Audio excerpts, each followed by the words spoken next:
What's good, tinfoil gang?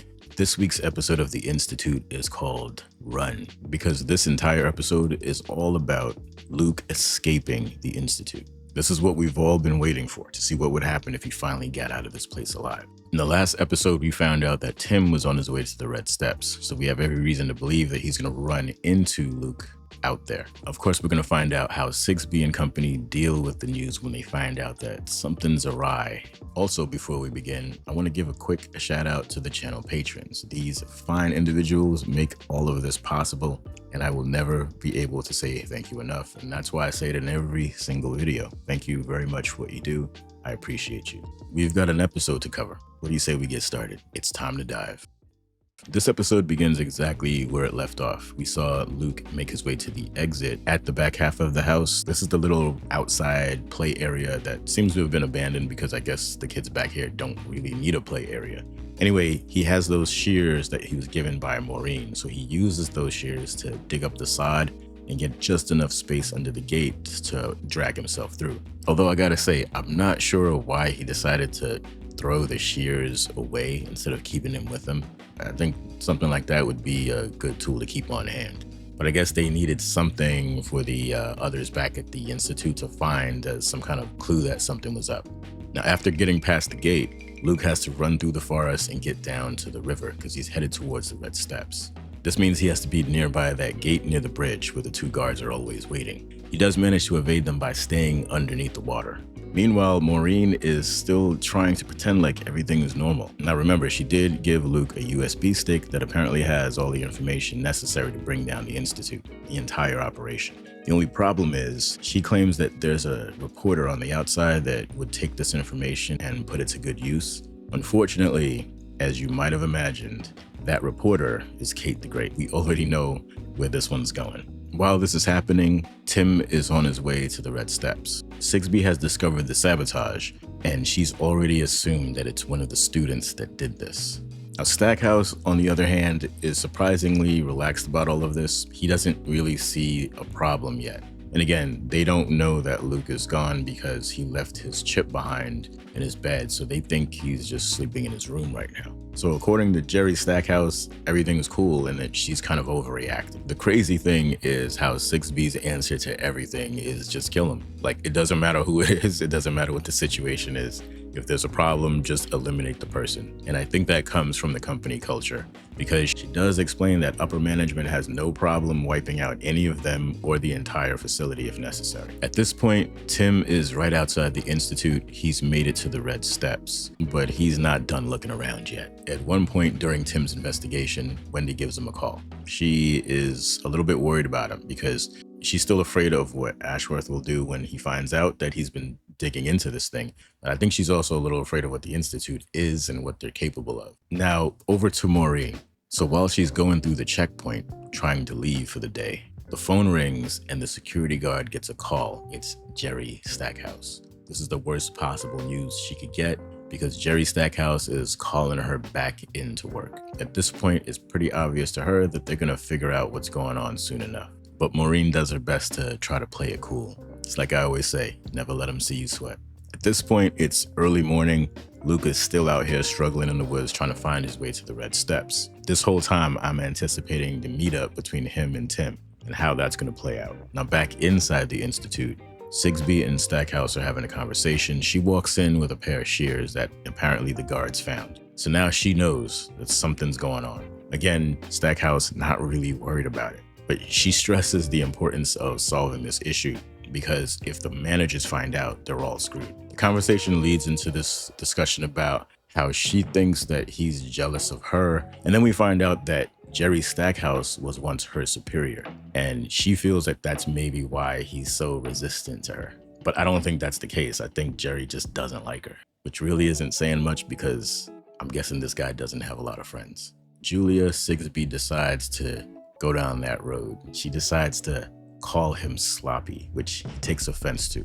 And this is when he reveals that he knows about what's going on with her and Hendrix. Now, over to Maureen. When she goes into this office, she's watching the monitor and she sees the Sigsby and Jerry Stackhouse. They're obviously investigating the shears. I guess they have to keep track of all of the tools and everything they've got. And so they can try to figure out who it was that took those shears out in the first place, which is obviously going to lead back to her. She doesn't have any time left. Now, when she hops on the horn to make this call, she calls the reporter that she's supposed to be setting up Luke to meet with. And this is where we find out the worst possible news, is that yes, the reporter that she's calling is, of course, Kate the Great. That's right, folks, we are cooked at this point. So as it stands, Kate the Great is headed to the Red Steps. This is gonna get interesting. In the next scene, it finally happens. Luke is stumbling and bumbling his way through the forest. We also get shots of Tim moving through the woods, and we know that it's gonna happen at some point. And it does. They run into each other, and it's sort of like a deer caught in headlights situation for Luke especially. But Tim is just trying to help. Now, it does take a little bit of coaxing for him to get him to calm down so he can even talk to him, because Luke doesn't trust anybody at this point. He doesn't know who this guy is, and I don't blame him.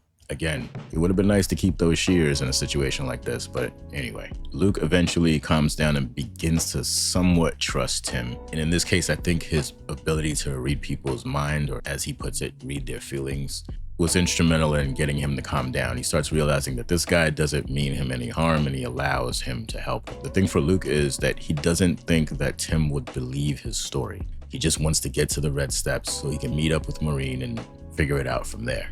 Tim is still unsure of this entire situation, but he's a good guy and he's a good cop, so he wants to help this kid. But it isn't until Luke mentions the name Jerry Stackhouse that Tim starts to realize that all of this stuff is connected, and he definitely has to help this kid because whatever happened to him is related to whatever he's investigating. Tim's plan at the moment is to get Luke over to the vehicle so that he can attend to his wounds and maybe get some cell phone service. We're going to come back to that in a minute. Right now, we're going to head back inside to the Institute, back with Sigsby. Sigsby and Jerry Stackhouse just figured out that Maureen was the one who took out the shears. So she's headed back to her office, and then she notices the string on the door. She opens the door to find Maureen, and Maureen has self-deleted, but she also left a little message for her on her way out. Hell is waiting. Wow, okay.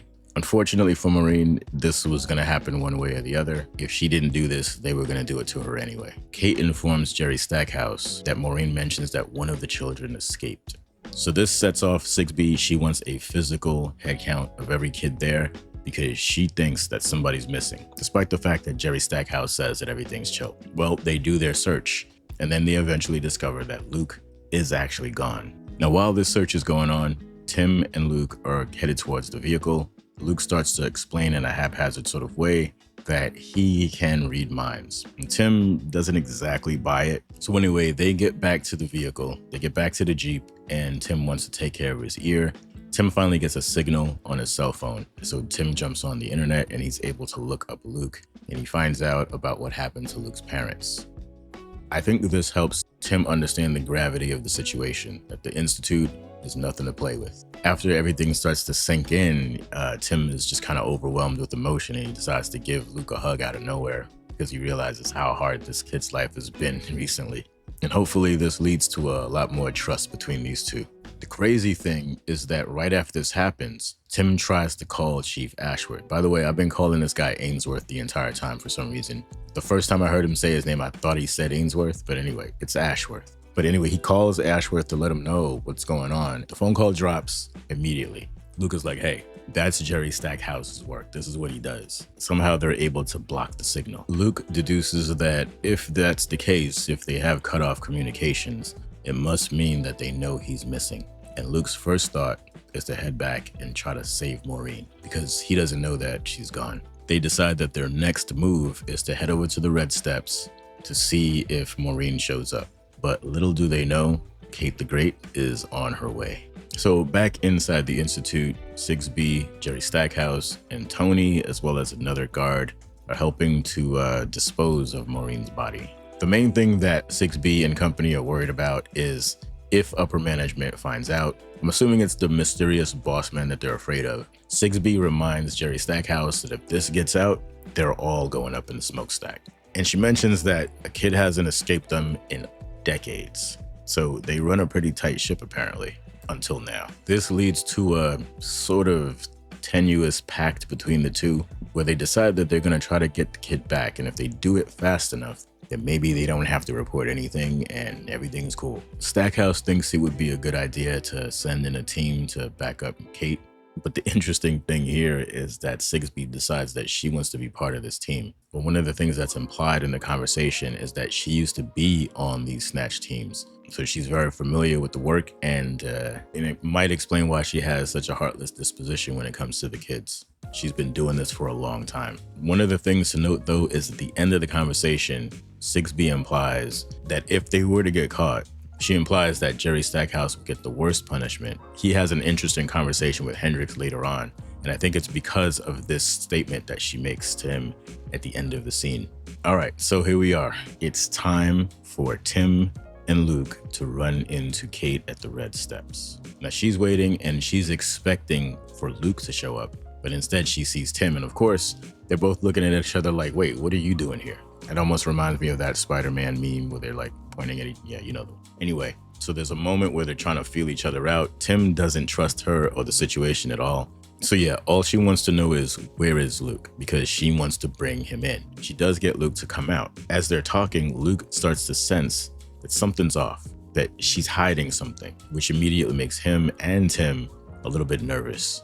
What's really going on here? This is the point where she pulls out her gun and she basically says, sorry, Tim, it's just business. She has every intention of deleting Tim, but Luke has enough strength to use his TP powers to cause a branch to come down just in time, causing the branch to come down in front of her, and she's not able to get her shot off. This gives Tim the opportunity to close. This ends up knocking her into the water. She's pretty much done. Naturally, Tim is wondering what the hell was that? How? This is where Luke explains that, yeah, I was the one that knocked that whole tree thing. That was me. I think Tim's starting to become a believer.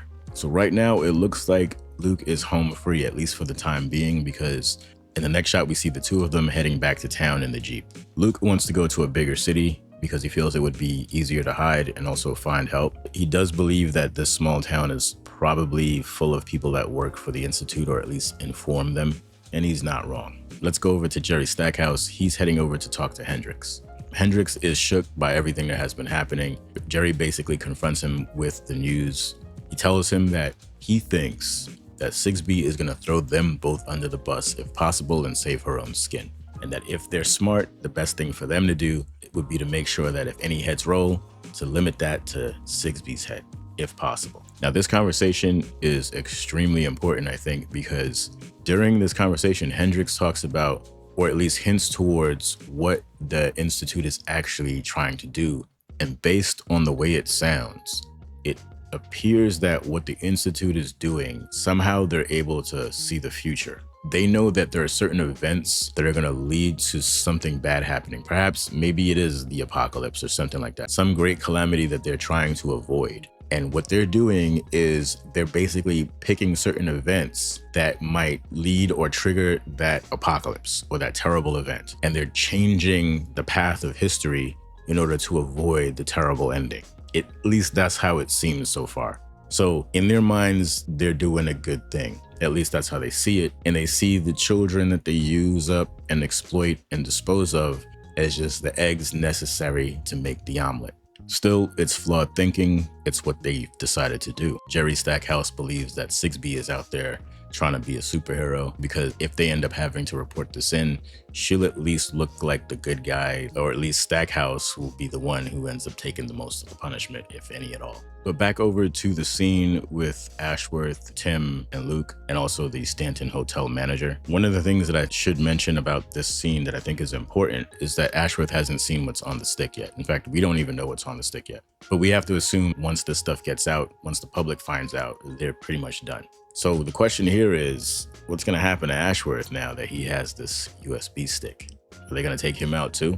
I think that's kind of a hard thing to do and get away with. Too many people know about it now. Anyway, I guess we'll find out next episode, huh? This was another good one. This show didn't start out that great. It started out decent. It didn't blow my mind in the beginning, but I felt like there was enough there for a good story to play out, honestly. Pretty good stuff. Anyway, that's it for now. I hope you enjoyed this video. If you did, you already know what to do.